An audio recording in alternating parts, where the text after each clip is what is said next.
We need to talk about the Japanese Pokemon card market. I am recording late at night, so this is going to be a bit of an unscripted video. I just want to talk about my personal experience of queuing at the Pokemon Center online today. Today is Tuesday, the 7th of January, so this video might go up tomorrow. I don't know yet. But firstly, why am I showing you all these Japanese Pokemon booster boxes? I'm doing it for two reasons. Firstly is for credibility because I'm talking about Japanese Pokemon boxes, so I want to show that I have been collecting these boxes for a very long time. And the second one is for transparency, just so you know that I'm talking about products that I do own. However, it really is coming from a place of liking commentary, liking this kind of discussion. And I'm so small that I don't think I'm going to be influencing much of the market anyways. So if you enjoy Japanese Pokemon cards or you're interested in Japanese Pokemon cards, be sure to hit the like and subscribe button. Okay, so what do I want to talk about for Japanese Pokemon cards? Well, we all know that English booster boxes have been booming recently, and it looks like the Japanese market is picking up. If you watched my last video, I already talked about the Battle Partners situation, where on the first wave of pre-orders on the Pokemon Center, you could get a Iono promo for free, and that caused a lot of internet traffic to the Pokemon Center. In my last video, I also mentioned that today, Tuesday, the 7th of January, would be a special release of a second wave of pre-orders. So I queued for it from 9 a.m. from UK time, which was 6 p.m. Japanese time. I ended up having to wait for about 7 hours, and surprise, surprise, everything Battle Partners related was sold out by the time that I got there. So I do think it is a sign of the changing times, and what I want to say about that is it's not just Battle Partners, right? If you think back to Terastal Festival, nobody wanted it for a very, very long time. You could pre-order up to 5 booster boxes from the Pokemon Center Japan, and then 1 or 2 days or 2 to 3 days before release, it all just went parabolic, right? Pokemon Center started limiting pre-orders to less than 5 boxes and eventually did a restock to 5 packs per person. From my personal experience of being in Japan at that time, it was also pretty difficult to find booster boxes. So there has been an uptick already in Japanese booster boxes before Battle Partners, but this Battle Partners situation has just accelerated it a bit. However, there are also other things that you need to take notice of. This set, Supercharged Breaker, has sold out from the Pokemon Center Japan again. So it did sell out about a week or two ago, got a restock, and that restock has sold out again. Now, it may come back again, okay? I'm not trying to cause FOMO. I'm just commenting on the factual situation that it is sold out. However, what really surprised me when I got to the Pokemon Center is that there are multiple other sets sold out. That includes Triplet Beat, sold out. So that's the Japanese equivalent of Paldea Evolved. Obviously, I'm oversimplifying it a little bit. Ruler of the Black Flame there, although that has been restocked and sold out for like a few weeks now. Even more of a surprise is Shiny Treasure there, so the Japanese Paldean Fates. Also, sold out. Crimson Haze as well, the good side of Twilight Masquerade, again, sold out. Let me think, am I missing any just off memory? So we have Triplet Beat, Crimson Haze, Shiny Treasure, Supercharged Breaker. There were definitely a few other sets sold out, so I'm just going to put a screen recording of what was sold out. This is a big development in Japanese booster boxes because of the negative attitudes and overprinting that Pokemon Japan did last year, especially because there were a few sets that people didn't like. So I personally quite liked Stellar Miracle, but obviously people don't. Sorry, I'm a bit out of breath with all the talking and moving, but Cyber Judge and Wild Force, both sets are pretty good sets. However, they overprinted them so much that at the bottom they were selling for 3,500 yen on Amazon Japan. Also, if you look at prices on Amazon Japan now, since some of these sets are no longer available, I believe Supercharged Breaker is about 7,000 yen. Crimson Haze, I think, is close to 6,000. Oh yes, I did forget Paradise Dragona is also sold out. So that's the other half of Surging Sparks, which has the Latias SIR and the Lisia's Appeal SIR. Obviously, I'm oversimplifying it. It's also got the Alolan Executor and the Arcaludon, and I think I'm missing the other trainer being Drayton. So a few sets have been selling out from the Pokemon Center. What does this mean? Well, in the near future, I do expect these to be restocked. Maybe not all of them. If you think about Triplet Beat, it would have come out at near the start of 2023. However, Supercharge Breaker has only been out for 3 months, so don't worry too much. It will be restocked. What I am worried about is the current market conditions, because let me show you. To get into the Pokemon Center online at 10:39 p.m., long after Battle Partners boxes have sold out, and there is still a long queue to get in. So what does this tell me?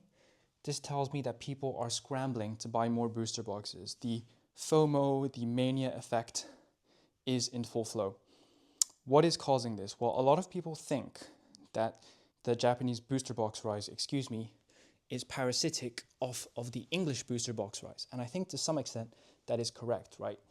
If you look at a set like Triplet Beat, it's got the Magikarp AR, which has doubled in price from £50 in a PSA 10 to 100.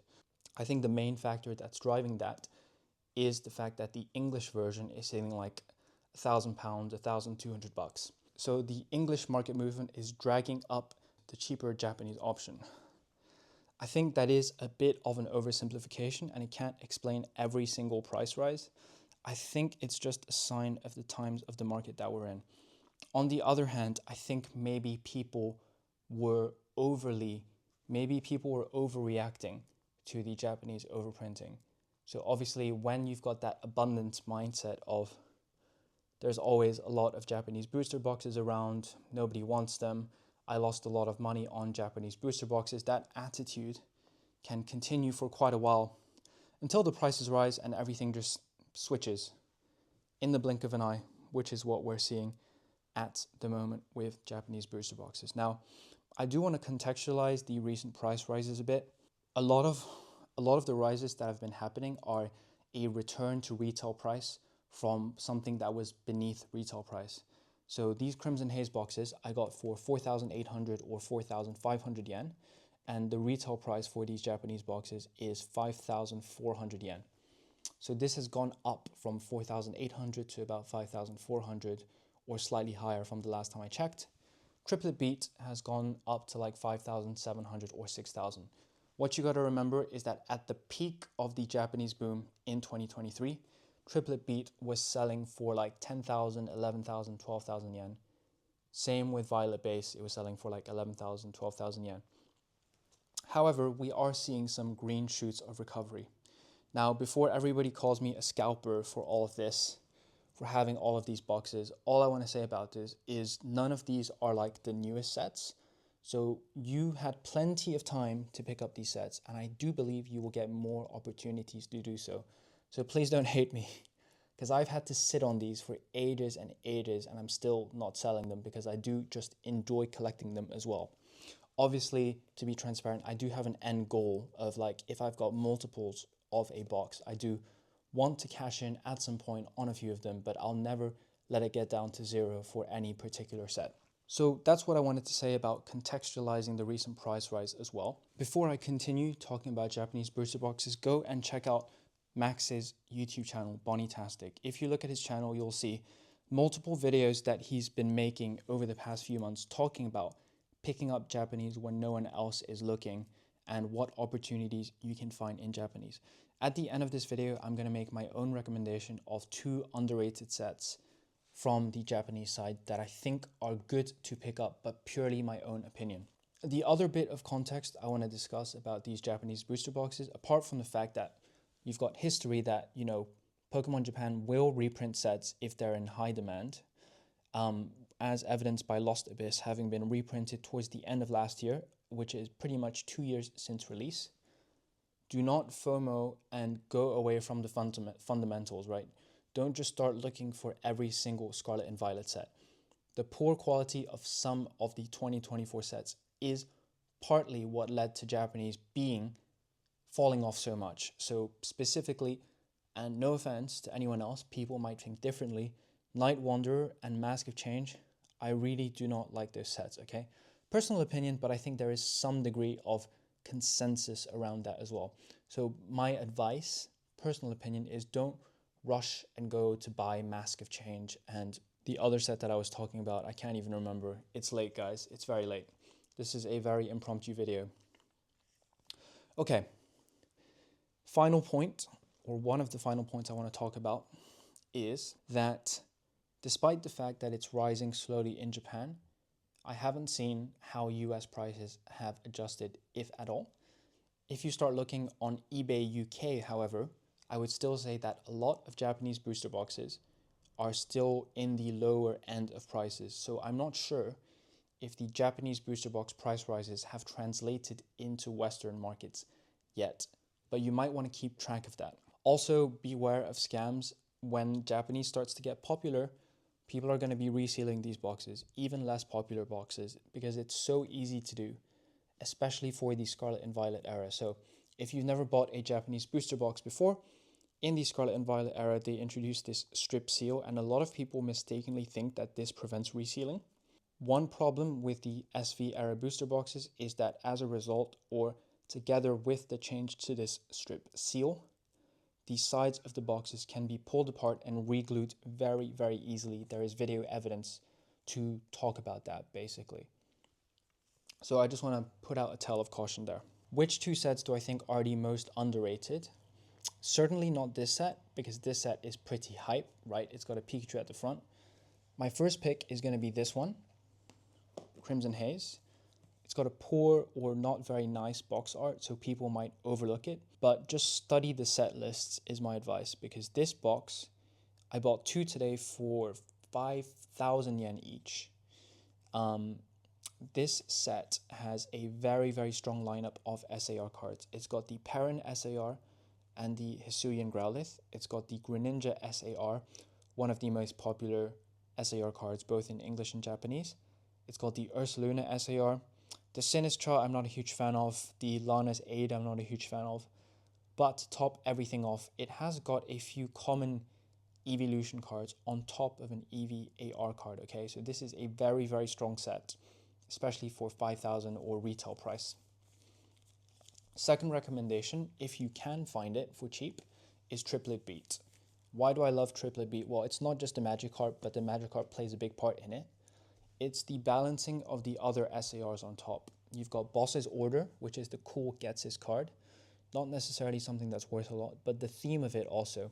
You have got the 3 starter SAR cards, which I think work really well together with their AR cards as well. So you've got 9 storyboard type cards. And finally, obviously, you've got the Dendra SAR. I'm not a trainer collector myself, but I actually rate that card. Okay, so looking ahead, what can we expect from this? I don't know the answer to this, okay? I'm just going to be tracking this quite often. I don't know what... The speed at which this is happening is scaring me a little bit, even though the price rises aren't happening that quickly. I'm obviously going to be keeping pretty much everything I have. There's nothing that's even worth selling here, so to speak. But hopefully you found this video interesting. As always, or as I said before, if you want to keep up to date with Japanese Pokemon cards, make sure to hit the like and subscribe button. Final thing that I wanted to say is it's not just Japanese sealed booster boxes. Have a look at your Tag Team Chase cards or Sword and Shield Alt Art Chase cards, and I think you'll see that a lot of them have gone up a little bit. Okay, that's all I want to say for today. Thanks very much for watching. Happy collecting.